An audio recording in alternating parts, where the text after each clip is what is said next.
नमस्कार दोस्तों, आप सभी का स्वागत है हमारे YouTube चैनल भक्ति संगम में। कभी आपने सोचा है कि एक मांस बेचने वाला कभी जगन्नाथ जी का भक्त हो सकता है? तो ये सत्य है, हो सकता है। ऐसा पहले भी हुआ है। जाति पात पूछे नहीं कोई, हरि को भजे सो हरि का होई। इसके संदर्भ में मैं आपको एक कथा सुनाता हूँ। प्राचीन समय में सदन नामक कसाई जाति के एक भक्त हुए थे। बचपन से भगवान नाम जप और हरि कीर्तन इन्हें प्रिय था। भगवान का नाम तो इनकी जीभ पर सदा ही नाचता रहता था। यद्यपि ये जाति से कसाई थे, फिर भी इनका हृदय दया से पूर्ण था। जीव बद के नाम से ही इनका शरीर कांपने लगता था।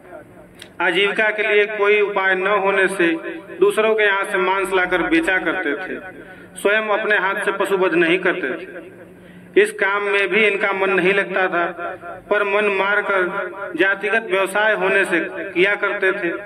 सदा नाम जप, भगवान के गुणगान और लीलामय पुरुषोत्तम के चिंतन में लगे रहते थे। सदन का मान श्रीहरि के चरणों में रम गया था।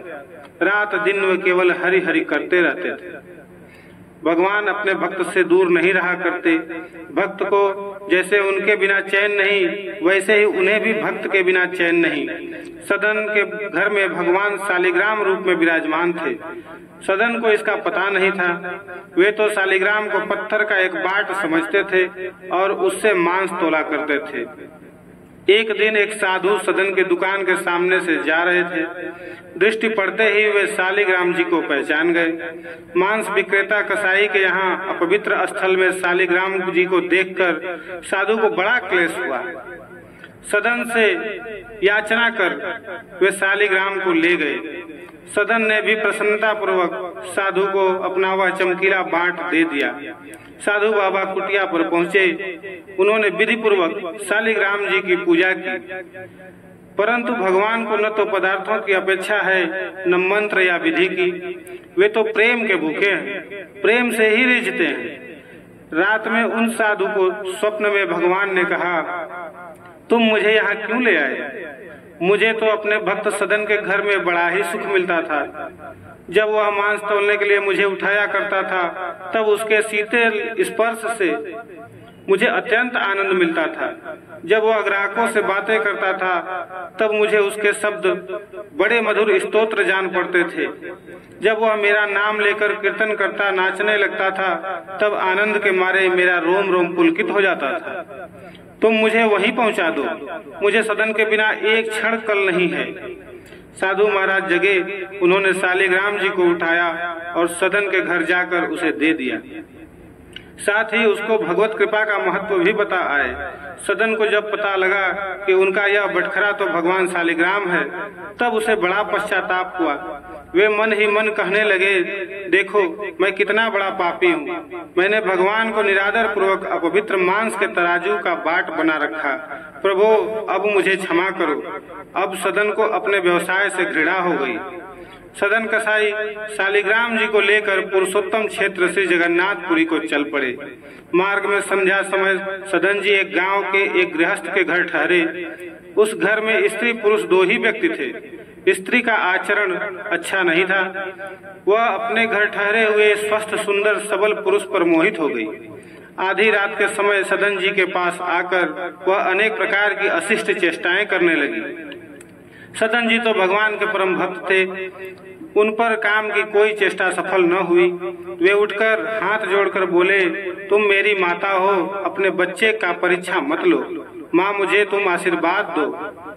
भगवान के सच्चे भक्त पर स्त्री को माता ही दिखते हैं। स्त्री का मोहक रूप उनको भ्रम में नहीं डालता। वे हड्डी मांस चमड़ा मलमूत्र थूक पीप की पुतली को सुंदर मानने की मूर्खता नहीं करते, परंतु जो काम के वश हो जाता है उसकी बुद्धि मारी जाती है। वह न सोच समझ पाता है, न कुछ देख पाता है। वह निर्लज्ज और निर्दय हो जाता है। उस कामातुरा स्त्री ने समझा कि मेरे पति के भय से ही यह मेरी बात नहीं मानता। वह गई और तलवार लेकर सोते हुए अपने पति का सिर उसने काट दिया। कामांध कौन सा पाप नहीं कर सकता। अब वह कहने लगी, प्यारे अब डरो मत, मैंने अपने खूसट पति का सिर काट दिया है, हमारे सुख का कंटक दूर हो गया, अब तुम मुझे स्वीकार करो। सदन भय से कांप उठे। स्त्री ने अनुनय विनय करके जब देख लिया कि उसकी प्रार्थना स्वीकार नहीं हो सकती, तब द्वार पर आकर छाती पीट पीट कर रोने लगी। लोग उसका रुदन सुनकर एकत्र हो गए। उसने कहा, इस यात्री ने मेरे पति को मार डाला है और यह मेरे साथ दुष्कर्म करने की चेष्टा कर रहा था। लोगों ने सदन को खूब भला बुरा कहा, कुछ ने मारा भी, पर सदन ने कोई सफाई नहीं दी। मामला न्यायाधीश के पास गया। सदन तो अपने प्रभु की लीला देखते हुए अंत तक चुप ही बने रहे। अपराध सिद्ध हो गया। न्यायाधीश की आज्ञा से उनके दोनों हाथ काट लिए गए।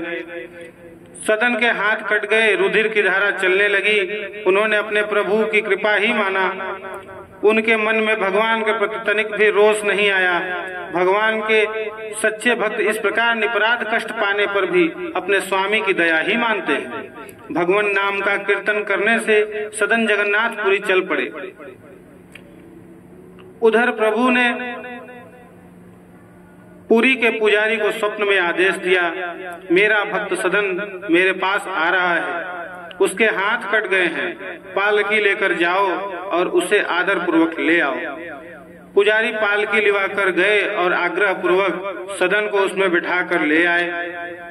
सदन ने जैसे ही श्री जगन्नाथ जी को दंडवत करके कीर्तन के लिए भुजाएं उठाई, उनके दोनों हाथ पूर्ववत ठीक हो गए।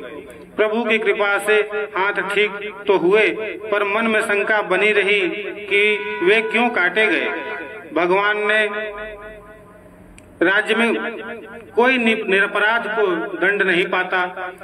रात में स्वप्न में भगवान ने सदन जी को बताया, तुम पूर्व जन्म में काशी में सदाचारी विद्वान थे। एक दिन एक गाय कसाई के घर से भागी जा रही थी। उसने तुम्हें पुकारा। तुमने कसाई को जानते हुए भी गाय के गले में दोनों हाथ डालकर उसे भागने से रोक लिया। वही गाय वह स्त्री थी और कसाई उसका पति था। पूर्व जन्म का बदला लेने के लिए उसने उसका गला काटा। तुमने भयातुरा गाय को दोनों हाथों से पकड़कर कसाई को सौंपा था। इस पाप से तुम्हारे हाथ काटे गए। इस दंड से तुम्हारे पाप का नाश हो गया। सदन ने भगवान की असीम कृपा का परिचय पाया। वे भगवत प्रेम में विह्वल हो गए।